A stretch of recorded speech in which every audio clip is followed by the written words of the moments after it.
اعضای خانواده درباره شیوه استفاده از اینترنت با هم صحبت میکنن. والدین نکاتی درباره امنیت در اینترنت رو به فرزندانشون گوشزد میکنن.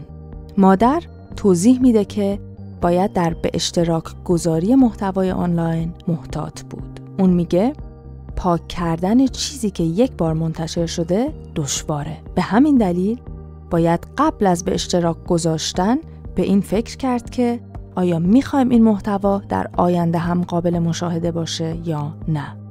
والدین به چند نکته مهم اشاره میکنن. اونا توصیه میکنند که تنظیمات حریم خصوصی به ویژه در حساب‌های شبکه‌های اجتماعی به طور منظم بررسی و بروز بشن. مهمه که اطلاعات شخصی مانند آدرس یا شماره تلفن خودمون رو منتشر نکنیم. فعالیت‌های آنلاین ما بر تصویری که دیگران از ما دارند تأثیر میذاره. مهمه که در آرامش فکر کنیم چه چیزی رو آنلاین با دیگران به اشتراک میگذاریم. این گونه میتونیم از حریم خصوصی خودمون بهتر محافظت کنیم.